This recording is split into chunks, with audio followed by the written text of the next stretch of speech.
Was verstehst du unter mit dem Herzen sehen? Das ist etwas, was mich auch immer wieder viele Leute fragen in der Herzmeditation. Ja, was heißt denn das mit dem Herzen sehen? Wie siehst du das? Also für mich hat unser Herz ja auch mit unserem Gefühl zu tun und mit unserer Intuition. Und unsere Gefühle und auch unsere Intuition, die sind ja gerade so in der Gesellschaft, wo wir ja sind, häufig gar nicht irgendwo eine Priorität, sondern meistens wächst man ja so auf, dass der Verstand das ist, was am meisten eine Bedeutung hat. Und dadurch gibt es ja schon dieses Gleichgewicht gar nicht mehr so. Und eigentlich würde es ja darum gehen, dass der Verstand und das Herz im Gleichgewicht sind, weil wir brauchen ja beides. Und dass wie unsere Intuition oder unsere seelische Ebene so die Führung hat. Und über unser Gefühl und über unser Herz haben wir überhaupt diesen Zugang, dass wir spüren, was für uns stimmt und unser Weg ist. Mhm. Bei dir ist es schon sehr früh losgegangen. Bei mir war das im Kindergarten, habe ich auch so über so Sachen geredet und meine Kindergärtnerin hat gesagt, du bist verrückt und meine Mama wollte das auch nicht hören. Ich habe schon meditiert und so Sachen gefühlt. Wie war das bei dir? Also das hatte schon sehr früh bei dir begonnen. Wie hat dein Umfeld reagiert, als sie gemerkt haben, du bist so hellfühlig, du spürst schon so viel, du siehst viel? Also ich habe das ja ganz lange gar nicht gesagt, Mhm. einfach weil ich davon ausging, dass das irgendwie niemand versteht. Und dann habe ich irgendwie auch kein Bedürfnis, mit irgendjemandem darüber zu reden. Mhm. Und als ich so 13 war, habe ich das meiner Mutter angefangen zu erzählen. Mhm. Und sie dachte natürlich am Anfang, ich habe irgendwie einen Augenfehler und habe mich zum Arzt gebracht, weil sie sich das halt auch nicht vorstellen konnte. Und ja, also ich meine, kurz gesagt, er hat dann ja nichts gefunden, was irgendwie nicht gut war. Und dann hat meine Mutter sich halt überlegt, ja gut, vielleicht ist denn da halt doch noch irgendwie mehr dran. Mhm. Und dann kam das halt irgendwie so als Prozess. Mhm. Also du wurdest dann schon auch unterstützt, das hat man dann schon gespürt, dass es echt ist bei dir, dass das, Mhm. ja, sehr schön. Das freut mich zu hören, weil das hat mich wundern wie das bei dir war. Bei mir wurde das nicht so unterstützt, weil ich spüre, Mhm. dass viele Kinder eigentlich hellfühliger sind und auch viel fühlen, aber dass es eben sehr in der verstandesorientierten Mhm. auch unterdrückt wird oder nicht gehört wird. Und ich finde es ganz wichtig, dass du das so in die Welt bringst. In deinem Buch schreibst du viel, dass man mit dem Herzen auch viel mehr sehen kann, was uns wirklich erfüllt, was unsere Aufgabe ist, wie können jetzt Menschen, die noch nicht so geübt sind, noch nicht so geöffnet sind, mehr fühlen, was sie wirklich im Herzen für einen Auftrag haben, für einen Sinn haben? Wie kannst du da Menschen so Tipps geben, die da noch nicht so offen sind? Also allgemein kann man sagen, dass so die Dinge, wo wir merken, das erfüllt uns innerlich, da haben wir Freude dabei, dass uns das ja auch einen Hinweis darauf gibt, dass das wie auch unsere Richtung ist. Und es ist ja oft auch ein Prozess. Also wenn man das viele Jahre lang gar nie hatte oder vielleicht auch sein Leben lang nicht, dann ist es ja häufig ein Prozess, bis man wieder merkt, dass man da einen Zugang hat. Mhm. Und meistens ist so der Anfang, ja, dass man sich wie für sich überhaupt entscheidet, dass man das möchte. Also dass man sich darüber bewusst wird, dass es das überhaupt gibt. Mhm. Und man kann zum Beispiel auch probieren, sich regelmäßig Zeit für sich selbst zu nehmen, Mhm. wo man wirklich ohne Ablenkung da ist. Weil wenn wir natürlich mit unserem Bewusstsein immer im Außen sind, dann kann es ja auch schwieriger sein, überhaupt uns selbst wahrzunehmen. Und dass man das auch bewusst übt, auch wenn das nur irgendwie 5 Minuten am Tag sind.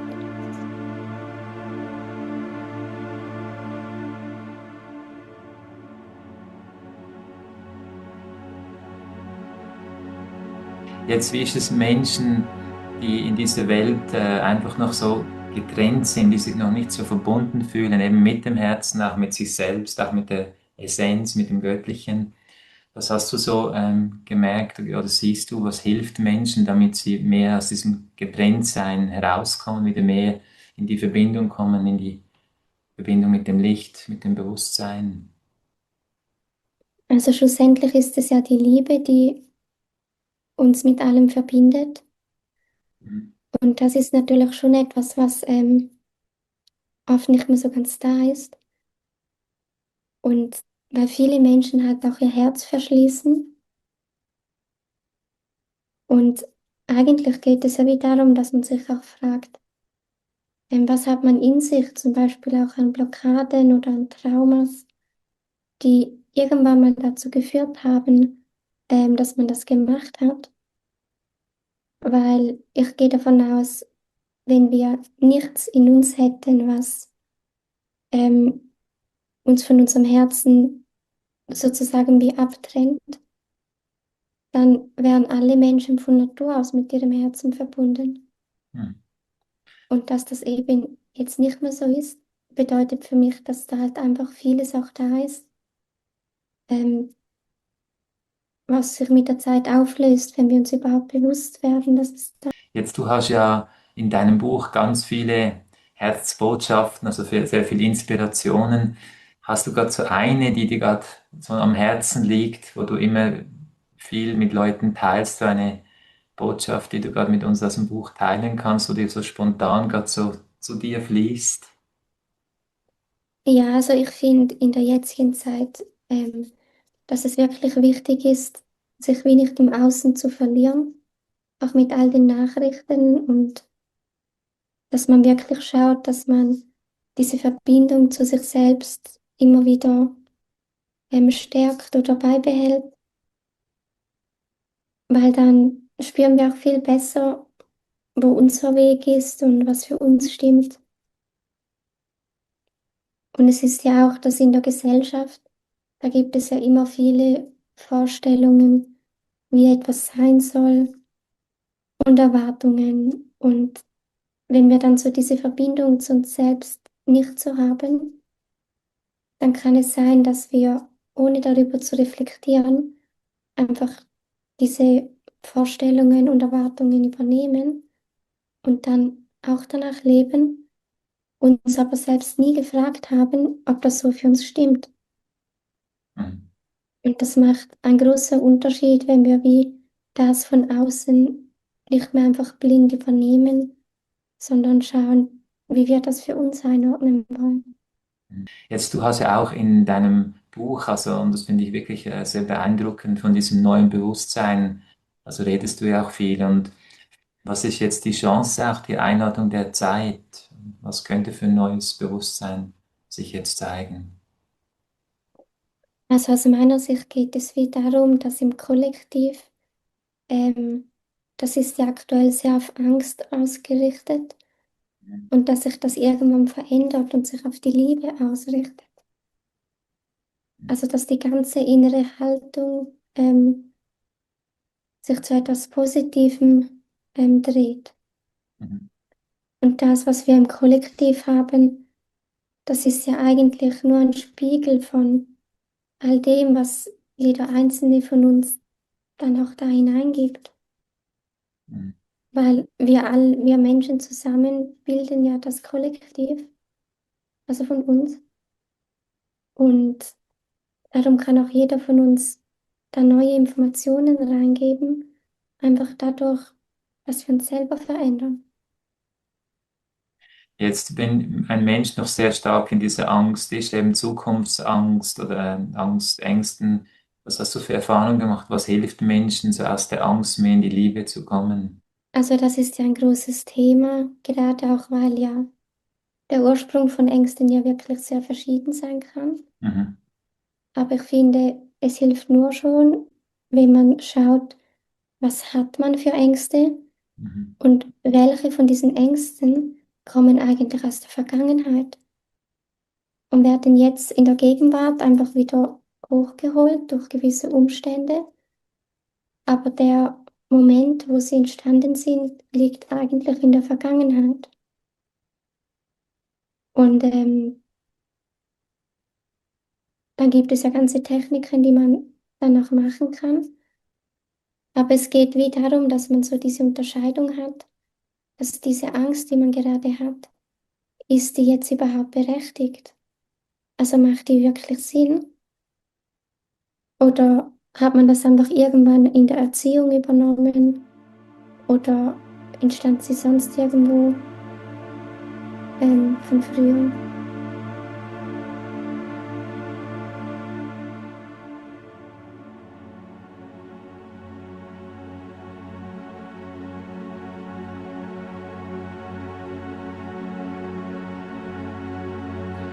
Und wenn du jetzt über die Liebe sprichst, dass es eben dieses kollektive Bewusstsein, eben das Feld der Liebe, dass das wachsen darf, sich entfalten darf. Wie gelingt es uns, uns allen das Feld, dieses kollektive Feld mehr in die Liebe zu bringen? Das können wir da alle, die jetzt auch zuhören, tun, also in Handlungen, damit dieses Feld der Liebe wachsen kann und die Angst sich mehr lösen kann. Also eigentlich können wir alle bei uns selbst anfangen, dass wir schauen, gehen wir liebevoll mit uns selbst um? Wie gehen wir um mit anderen Menschen, mit anderen Lebewesen? Weil es gibt zum Beispiel bis heute Menschen, die ähm, nicht respektvoll miteinander umgehen können, sobald jemand eine andere Meinung hat. Und dabei sind wir ja alle sowieso verschieden und solange das niemandem schadet, ist das ja auch gut so. Aber dieser Respekt zwischeneinander, der ist trotz allem leider nicht selbstverständlich. Aber für mich fängt es schon dort an. Also wenn wir im Kleinen ähm, nicht gut miteinander umgehen, wie wollen wir das im Großen machen? Mhm. Und darum finde ich es wichtig, dass man wirklich immer wieder auch bei sich selbst anfängt. Mhm. Mit dem Und da Respekt. geht es, ja, und das Mitgefühl miteinander und das Verständnis. Und da geht es auch nicht darum, dass wir irgendwie perfekt sein müssen, weil wir werden ja immer was dazulernen, aber dass wir ja diesen Frieden auch haben. Mhm. Den Frieden haben, ja, das ist natürlich etwas, was sich viele wünschen, gerade auch in der heutigen Zeit, am heutigen Tag. Wie war das bei dir, dass du diesen Frieden mehr gefühlt hast und stärker? War der immer schon sehr stark in dir? Also ich fand, der erste Schritt ist, dass man schaut, wo hat man in sich Frieden und wo noch nicht. Mhm. Also dass man sich über das bewusst wird und dass man dann schaut, warum hat man da keinen Frieden? Also welche Gefühle sind dort? Und dass man ja auch lernt, mit seinen Gefühlen umzugehen, weil Gefühle für uns ja auch wie Botschaften bringen. Mhm. Also sie zeigen uns ja auch, was uns wichtig ist, was wir bräuchten. Und wir lernen da sehr viel über uns selbst. Mhm. Und ich denke, nur wenn wir auch uns selbst gut wahrnehmen, können wir auch einen Frieden in uns haben. Was empfiehlst du Menschen, die einfach merken, sie haben noch viel Schuld in sich und es fällt ihnen noch schwer, so in Frieden zu kommen? Also manchmal hilft es, wenn man sich wie bewusst wird, hätte man damals in der Vergangenheit anders handeln können, dann hätte man es gemacht. Mhm. Also dass man wie ja das so ansehen kann, dass man nicht das Gefühl hat, es hätte irgendwie was anderes sein können. Aber natürlich ist da jeder Mensch auch anders und es gibt sicher Menschen, bei denen haben schon Schuldgefühle ganz andere Ursprünge vielleicht. Also da muss man ja auch schauen, woher die kommen. Und das geht halt schon am einfachsten, wenn man da einzeln schaut. Was ist so eine Botschaft, die für die Leute wichtig ist jetzt in der heutigen Zeit? Wenn man zum Beispiel die Welt anschaut und dann Mühe hat, irgendwie Hoffnung zu haben, weil ja doch sehr vieles sehr seltsam ist, dann kann man auch daran denken, dass solche Prozesse ja oft über einen längeren Zeitraum gehen. Und wir wissen ja nicht, wie die Welt in 20 Jahren aussieht. Vielleicht ist sie viel besser, aber das können wir halt jetzt so nicht sehen von dem Ort, wo wir jetzt sind. Und dass man ja darum wie nicht nur diese Phase in einem ganz kurzen Zeitraum anschaut, sondern in einem größeren Zeitraum.